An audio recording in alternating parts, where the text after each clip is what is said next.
Hello students. आज थोड़ा सा ये जानने की कोशिश करेंगे कि केमिस्ट्री किस तरह से पढ़ें कि केमिस्ट्री समझ में आए।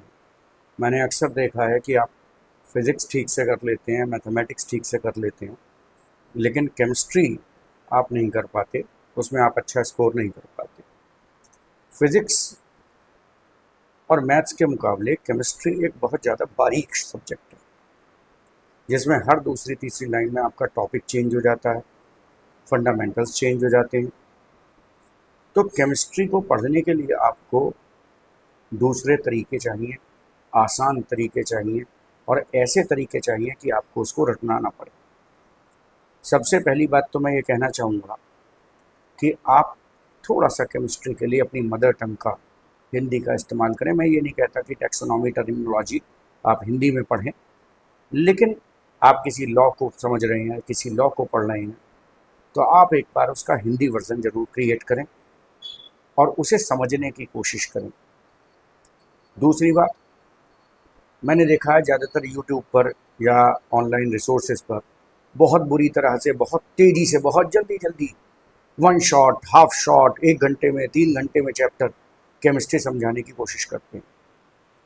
देखिए, क्लास 11th या 12th का कोई भी चैप्टर हो, कम से कम 20 से 22 घंटे की क्लासेस उस चैप्टर को थॉरोली करने में लग जाती है।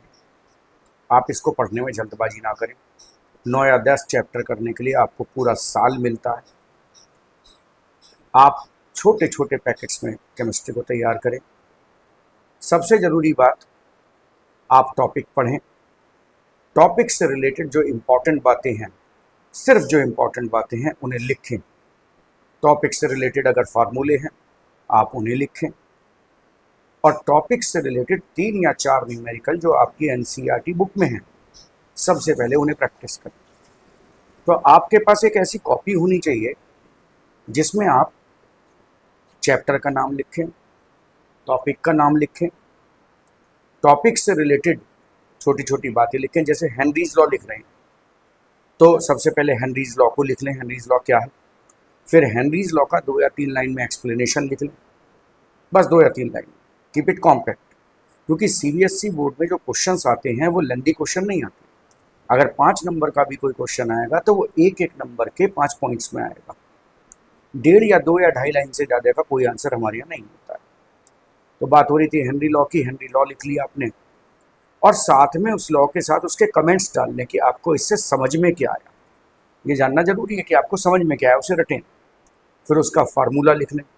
फार्मूले के बाद मैक्सिमम 4 या 5 क्वेश्चन एनसीईआरटी में उसके होंगे। आप उन क्वेश्चंस को लिखें, क्वेश्चन भी लिखें, ना सिर्फ आंसर। आप पहले क्वेश्चन लिखें और उनके आंसर्स लिखें। तो इसी तरह से दिन में आप सिर्फ एक टॉपिक भी चलाएंगे तो आप पाएंगे कि 15 से 20 दिन के अंदर अंदर वो चैप्टर आपको बहुत थॉरली तैयार हो जाए। भागे ना, जल्दबाजी ना करें। होता क्या है, 4-4 महीने लगने के बाद भी हम कहते हैं हमें तो अभी पहला चैप्टर ही नहीं आता, दूसरा चैप्टर नहीं आता। तो केमिस्ट्री कोई भाग दौड़ का विषय नहीं। ये ऐसा सब्जेक्ट नहीं है कि आप इसे भागम भाग में बहुत जल्दी जल्दी कंप्लीट कर लें। भरमार है यूट्यूब पर लेक्चर्स की, 1 घंटे में पूरा चैप्टर, 2 घंटे में पूरा चैप्टर, ऐसा थोड़ी होता है।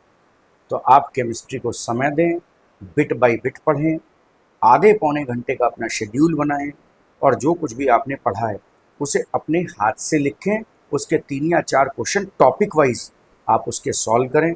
आप देखिए, अगर आप 20 दिन में एक चैप्टर भी तैयार कर लेते हैं, बहुत समय 20 दिन, तो 200 दिन में आपके 10 चैप्टर तैयार हो जाते हैं। 200 दिन का मतलब है करीब 7 महीने, और आपके पास करीब करीब 10 महीने होते हैं इसको करने के। जब आपका चैप्टर एनसीईआरटी से तैयार हो जाए, थॉरली तैयार हो जाए, तब आप कुछ 10-20 एडिशनल क्वेश्चन उसमें से कर लें। आई होप आपको मेरी बात समझ में आई होगी। आप इसको करके देखें। मैं अपने वीडियोस में बहुत छोटे छोटे लेक्चर्स डालूंगा। जितना आप एक दिन में आराम से कर सकते हैं उतना मैं अपने वीडियोस में क्लास 11th और 12th के लिए लेक्चर डालूंगा। और पर डे आप मेरे साथ चलें, थोड़ी थोड़ी केमिस्ट्री मेरे साथ बिट बाय बिट करते रहें, और वो मिलकर बहुत फ्रूटफुल रिजल्ट्स आपको देगा। Thank you.